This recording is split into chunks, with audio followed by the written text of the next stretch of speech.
It's Thursday, January 23. This is the news on PBCJ. I am Simone Absalom. Groundless accusations. That's how the Chinese government has labeled statements made by United States Secretary of State Mike Pompeo regarding Chinese investments in Jamaica. This is what Mr. Pompeo said as he addressed a policy discussion on U.S.-Caribbean relations at the Jamaica Pegasus Hotel in Kingston on Wednesday. It's tempting to accept easy money from places like China. But what good is it if it feeds corruption and undermines your rule of law? What good are those investments if, in fact, they ruin your environment and don't create jobs for your people? There's a better alternative. We all know it, and we can all achieve it together. Western firms, American firms, operate according to values proven to produce good deals and quality work, the work that we do in democracies. Things like transparent contracts, the respect for the rule of law, honest, straightforward accounting practices. That's why I'm proud to be America's Secretary of State and advocate for American companies to come and want to participate and invest in places like Jamaica and the region. In a statement on Wednesday, spokesman for the Chinese embassy in Kingston, Xia Xiaowu, said Chinese cooperation with Latin America and the Caribbean stands on the basis of mutual respect, equality, and mutual benefit. He said, quote, "Such cooperation has been open and transparent in compliance with local laws and market rules and has given a strong boost to the economic development and improvement of people's well-being in the region." End quote. The U.S. Secretary of State said Jamaica and the region thoroughly and evenly examine investments. The Chinese Communist Party does present a particular challenge, and we've made no bones about saying to nations, just make sure that this is a transaction that is on the up and up, that it is square, that this investment is being made for economic purposes. We love the Chinese people. The United States has enormous investment from China in our country, and we have American companies that invest in China today. Mr. Xia further argued that Latin America and the Caribbean states are sovereign countries and, quote, have every right to determine their own foreign relations, including choosing their trade and investment partners. Others are in no position to impose interference or coercion out of ulterior motives. End quote. The U.S. Secretary of State was in Jamaica from Tuesday to Wednesday for a working visit. There is no attempt to divide CARICOM. That from United States Secretary of State Mike Pompeo. Mr. Pompeo was in Jamaica from Tuesday to Wednesday for a working visit, which saw him having talks with not only Jamaica, but also selected CARICOM states. Last Saturday, Caribbean community leader Mia Motley went on record to say that this was an attempt to divide the region. This was one of the questions raised at the joint press conference on Wednesday at the Jamaica House in Kingston. How do you respond to criticisms that the specific invitations were linked to the vote? And how do you respond to the divide in CARICOM that is being perceived, as well as the vote to secure OAS on the incumbent Secretary General? Well, I'm happy to answer that. The Prime Minister may want to weigh in on this as well. Not really. Well, fair enough. Look, there's no intent from the United States to divide CARICOM. Not yesterday, not today, not tomorrow. We want all the countries of this region to prosper and be successful. We know that countries in this region will agree with the United States on certain positions from time to time and disagree with us from time to time. That's true for Jamaica as well. It's true for many of the folks that I'll visit with this afternoon. We want to invite them all to be part of the economic prosperity security zone that is this region. We welcome the leadership that Jamaica has demonstrated in this region, in the CARICOM region. And then your final point was really about this OAS issue. We've made very clear who we think should be the next leader of the OAS. We've made that clear because we think he has demonstrated his ability to return financial stability to the institution and return this institution to a really important place for all member states of the OAS. And so there's absolutely no intent to divide. We have conversations, dialogue with every country. We'd welcome that. We want to meet with them all, and we'd welcome them all to participate in all of the conversations that we're having about the important issues, the things that mattered to the United States of America, we think matter to each and every country in the CARICOM. and we want to work with them closely to develop out a security prosperity dialogue with them so that we can all be successful, not divided, but together. Prime Minister Andrew Holness reiterated Jamaica's sovereignty and respect for all CARICOM member states' right to self-determination. Jamaica does not want to see and does not engage in any policy that would divide CARICOM. CARICOM is an important fraternity of countries. We are a trading bloc. We are a custom union. But more than that, it is the fraternity, and we want to keep it that way. In modern diplomatic relations and in the exercise of foreign policy, we all must respect the sovereignty of countries to determine how they structure their foreign policy. When friends ask to be hosted or for us to host them, we're friends, and so we do that. We're friends with the United States, so we are happy to host here, not to the exclusion of anyone, and if anyone wanted to attend, they just had to signal. From my perspective, we would have done everything to ensure that they are present. I think the focus has to be for every single member of CARICOM and for every Jamaican to ensure that there is engagement. So the conversation should be, how do we get greater engagement? How are we talking more? And my interest is to get Jamaica talking with everyone and to strengthening our relationship, particularly with our largest trading partner, particularly with our largest security partner, particularly because we have over 1 million US visitors visiting our shores yearly. We have significant economic, social, and cultural interests, so we should never seek to create an artificial divide. Jamaica's interest is to unite the region for prosperity, freedom, and peace. Last March, 5 Caribbean heads of government were likewise invited to meet with U.S. President Donald Trump in Mar-a-Lago. A question that came up during Wednesday's joint media briefing with Prime Minister Andrew Holness and the U.S. Secretary of State Mike Pompeo was the recent revocation of visas for Government Minister Darrell Valls and former Minister Philip Polwell. Mr. Secretary of State, quick check for you. You indicated the friendship between Jamaica and the U.S. and the warm friendship it has been.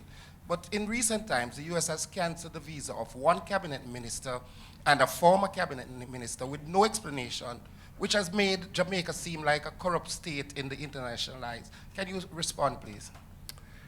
I can't respond in the specific in that we don't talk about decisions that we make on granting visas, but the Jamaican people should know we grant hundreds, thousands of permits for Jamaicans to come travel to America. You return the favor by allowing. Indeed, I have a command to come back here on my own on a personal visit here to Jamaica from the Prime Minister. However, Mr. Pompeo hinted at a possible review of the decision. We have a process by which we evaluate each and every person who seeks entry into the United States. It's an even process, a fair-handed process, and we do our best to make sure that if we get such a decision wrong, we continue to review it so that we can make sure that we're doing the right thing. We, just like Jamaica, have security interests. When we think about how we approach these problems, that's always foremost in our mind. A new council for the Caribbean Maritime University, CMU, is to be appointed. Minister without portfolio with oversight for the Education, Youth and Information Ministry, Carl Samuda, made the announcement during a statement to the House of Representatives on Tuesday. It became very clear that it was necessary to make changes at the level of the council. As a result, all but one member have tendered their resignation. And I would expect that the entire council will tender their resignations, following the lead of the others. Mr. Speaker, we are currently putting together recommendations for a new council. Those names will be provided to the Cabinet next Monday, January 27th. Once approved, the new council will hold its first meeting the following week. Mr. Samuda informed that several members of the university's council resigned over the weekend in the wake of the Auditor General's report on the operations at the CMU over the period 2016 to 2018. He said that over the last 10 months, the ministry developed and implemented a framework for the close monitoring and assessment of operations of the university on a monthly basis. We identified at that time several areas in need of immediate attention. This was prior to any Auditor General's report being given or circulated to anyone. It had not yet been completed. But in the interest of seeing to it that all that was being circulated and speculated, it was necessary for us to take a direct view as to what was happening at the CMU. These included, but were not limited, to the strengthening of the governance management through, 1, the financial administration of the university, 2, Audit Act and public procurement regulations, and 3, the HR functions. Prime Minister Andrew Holness is expected to make a full statement outlining the government's strategy in relation to the future direction of the CMU on Friday. 12 businesses in Western Jamaica have been convicted for breaches of the ban on single-use plastics. According to the National Environment and Planning Agency, NEPA, the establishments were convicted in the St. James and Trelawney Parish Court on Wednesday. They included restaurants, grocery and clothing stores. The establishments were fined, some ranging from $10,000 to $20,000, or a term of 1 year imprisonment at hard labor. The breaches are pursuant to the Natural Resources Conservation Authority Plastic Packaging Materials Prohibition Order, specifically single-use bags and straws. Of the 22 entities, 12 entered guilty pleas and were convicted. Matters related to the 10 companies who entered not guilty pleas will be heard by the courts on April 16. More than 2 years after the Ministry of National Security paid OBrians International Car Sales and Rentals to buy more than 100 vehicles for the Jamaica Constabulary Force, just a little more than half of the vehicles have been delivered. Delroy Simpson, Acting Chief Technical Director in the ministry, gave an update on the $213 million deal on Wednesday, as he gave an update on the vehicles during the meeting of Parliament's Public Administration and Appropriations Committee, the PAAC. We had paid over $213 million to OBrians Car Sales International. As you are aware, that contract got into some difficulties. That has been the subject of several discussions in this House. All right? But I wish to advise you that under the settlement agreement, we were to receive a total of 105 vehicles for that $213 million. And I am pleased to advise you and this honorable committee that we have received a total of 54 vehicles, more than 50% of those vehicles to date. And we are in the process of getting the remaining vehicles.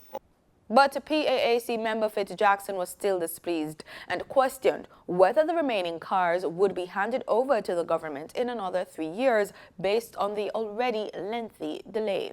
The ability of the police to be present when a Jamaican, a citizen or resident feel distress is so critical.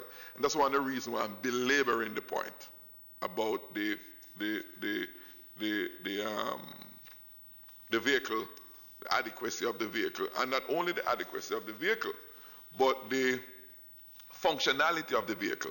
Because some couple months ago I was in one police division. I won't call it the name, but I'll say it off here to you. they were less than 50% of their vehicle allocation was functional.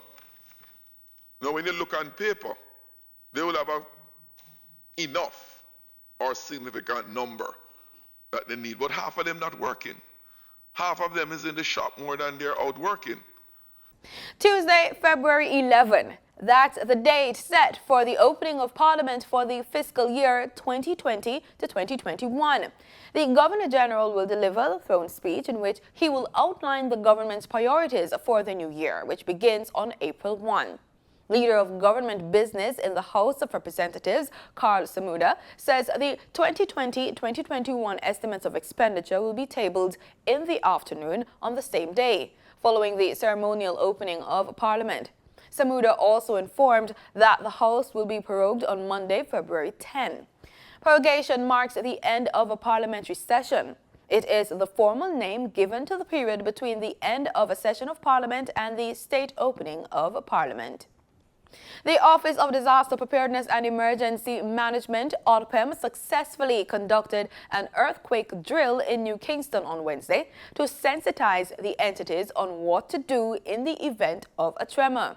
Companies located in the Panjam building in New Kingston participated in the drill. Also present at site were representatives from the Jamaica Constabulary Force, Kingston and St. Andrew Municipal Corporation, and Ambucare. The exercise tested evacuation protocols, identified potential challenges in relation to earthquake response, and assessed the communication links in relation to first responders. And this year, we'll be celebrating Jamaica Day on Friday, February 21. Jamaica Day is part of the Culture in Education program run by the Ministry of Education, Youth and Information. It seeks to celebrate the uniqueness of Jamaicans and the country's contribution to the world, which is represented in its continuous striving for excellence and greatness. The theme for this year is Celebrating Jamaica, highlighting our icons in arts, agriculture, and technical innovations. In our Living Healthy report this week, we continue to explore the safe way of getting a tattoo, what you should bear in mind before you get one, and if you change your mind, how to get it removed.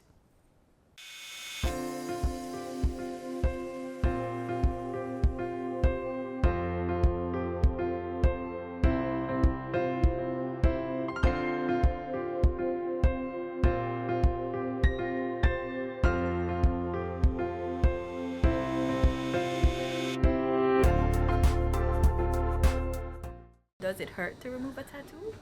It really doesn't hurt. It feels like mosquitoes, so it's more discomfort than pain. We have never had any scarring. There is no scarring should be left from tattoo. Once you get a professional tattoo, laser tattoo removal specialist to take it off, you should not get any form of scarring at all. That I have removed, more than one person with keloid skin, and the laser actually diminishes the keloid. So, I remember I had a pastor, this lady is now a pastor, who had a tattoo on her, and she said she have tried everything. People tell her she used to try a single Bible, and she used to try using almond, right, on her, and, lots of different things that they should use, but nothing else proved to remove tattooing other than laser tattoo removal. That's the only way to go. Okay, what are some of the more popular reasons that you've heard of in your years of experience for removing a tattoo? Okay, well, other than, you have some people have on the boyfriend name or some people have on the girlfriend name and don't want to remove it. There is also the force and the force, the Jamaica Defense Force and the police force who now, if you have tattoos that are showing on your hand or on your chest, they ask you to remove it. So like during recruit time, I have a lot of men who come in to take off their tattoos, as well as even, I don't know if I should plug this, but even fast food place don't want anybody with tattoos showing. So I do have quite a bit of people who are going in for jobs or have jobs already who now don't, the bosses or the company do not want their tattoos to be showing, so they come and remove it. Well, that's most definitely an important point, because you have to be careful in Yes. terms of your career. And that leads me to my next question. When you are thinking about getting a tattoo, you've had years of experience. What are your recommendations? What should be your thought process? Tattooing is permanent, which is unlike piercing. Piercing is something that you can take out if you don't want it anymore. Tattooing is a permanent thing that you're inscribing in your skin. So I would say, think carefully before you do this. Think about what you're doing. A lot of people go to a party and they can get a tattoo for 50% off or even free, and they do it during that time. I'll recommend do not ever get a tattoo done when you're, drinking or you're based with alcohol. Just don't.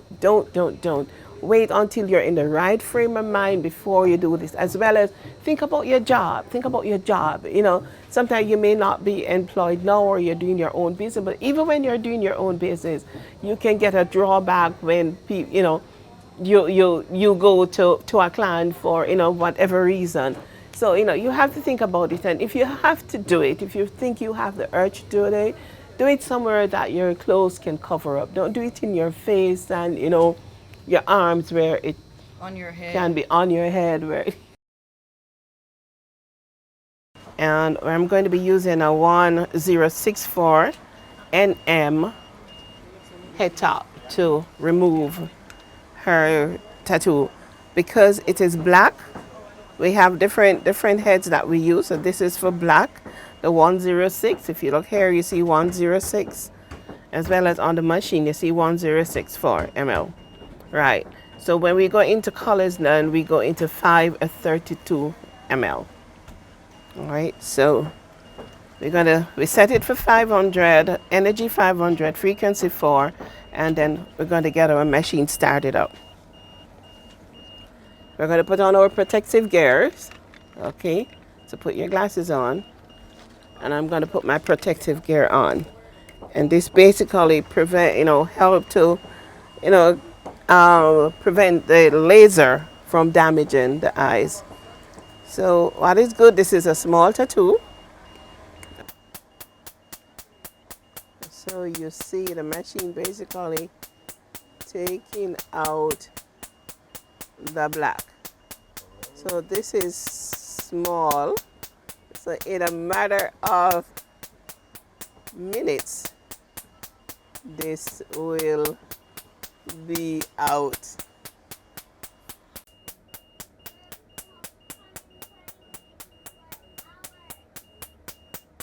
And that's it. How was the experience? It was bearable.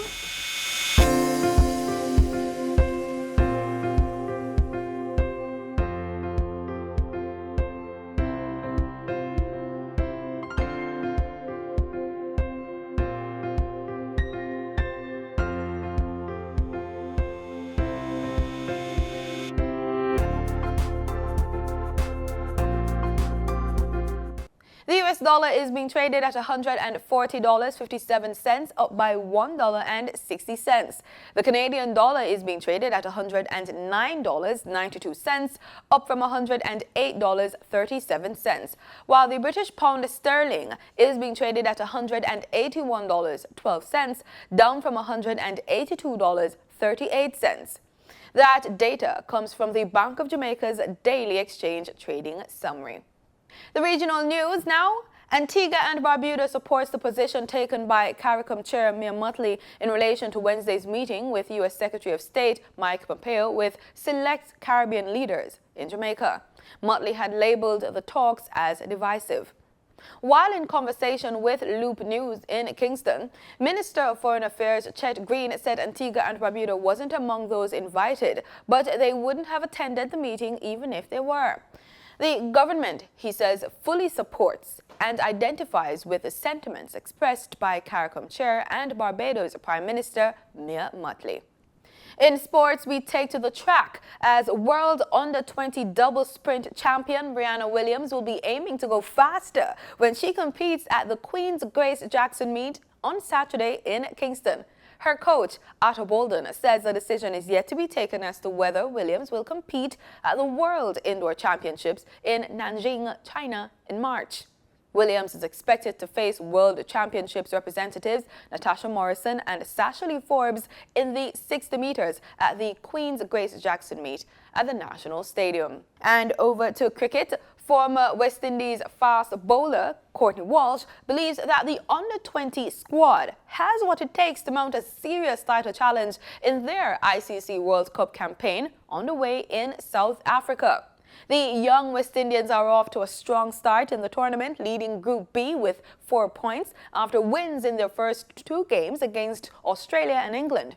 Walsh praised the synergy of the squad and believes that the players are well equipped both mentally and tactically in their quest to lift the trophy for the 2nd time. And that's the news on PBCJ. Thank you so much for watching.